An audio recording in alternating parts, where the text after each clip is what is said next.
लेते हैं अगला सवाल। यहाँ पे राजेश कुमार सैनी हमारे साथ फोन लाइन पर हैं। नमस्कार, सवाल पूछिए। नमस्ते मैडम। नमस्ते। हेलो। हाँ जी मैडम, मेरा सवाल ये है कि मुझे 50 लाख का टर्म प्लान लेना था। तो अवीवा और HDFC में से कौन सा बेटर रहेगा? आपकी उम्र क्या है और आपकी सालाना आय क्या है? उम्र है 31। ठीक है। और एनुअल इनकम है 4.25 लाख।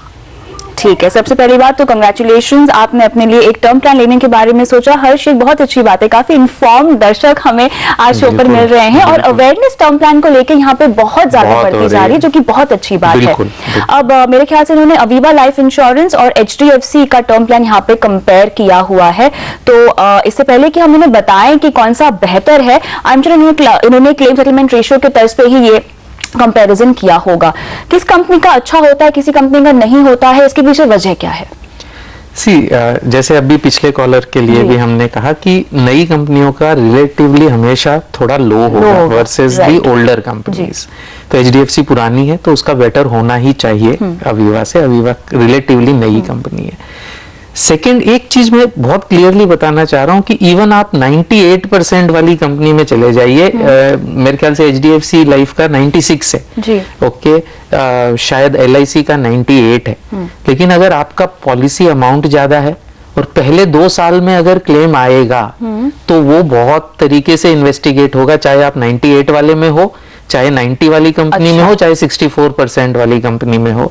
और अगर आपने कोई जानकारी छुपाई है तो वो 98% वाली कंपनी भी आपका क्लेम रिजेक्ट कर देगी, 64 वाला तो समझो करेगी ही करेगी।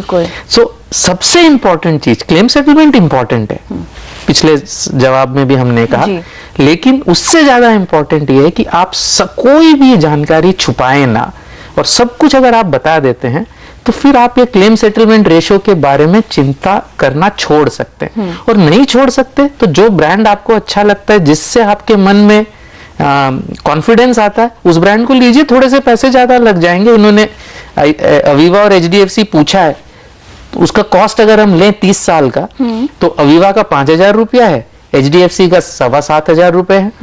तो 200 रुपए महीने के, 400 रुपए महीने के अवीवा में लग रहे हैं, 600 रुपए महीने के HDFC में लग रहे हैं। 200 रुपए से अगर उनको मन में शांति मिलती है तो बेशक जाइए, that is clearly his choice. But term plan please लीजिए, बिल्कुल। I think that is the most important. क्या आपको लगता नहीं है कि ऑनलाइन टर्म प्लान जब लेते हैं लोग, तो ज्यादा चांसेस होते हैं गलती करने के या जानकारी पूरी तरह से नहीं दे पाने में? इनफैक्ट इसका एग्जैक्ट रिवर्स है। जो भी इंश्योरेंस कंपनी से हम बात कर रहे हैं, उनका अब एक्सपीरियंस हो गया, पिछले 4-5 सालों से ऑनलाइन टर्म प्लान चल रहे हैं।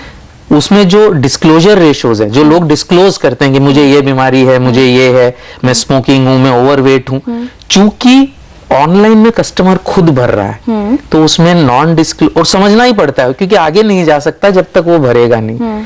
तो ये जो ऑफलाइन में एजेंट लोग साइन ले लेते हैं और फिर खुद भर देते हैं, और वो फिर ऑब्वियसली ऐसी चीज भरते हैं जिससे कि वो पॉलिसी निकल जाए, न कि वो पॉलिसी अटक जाए। तो इनफैक्ट एक्सपीरियंस इंश्योरेंस कंपनीज का ये रहा है कि ऑनलाइन पॉलिसीज में disclosure is much better, offline में it is not so good.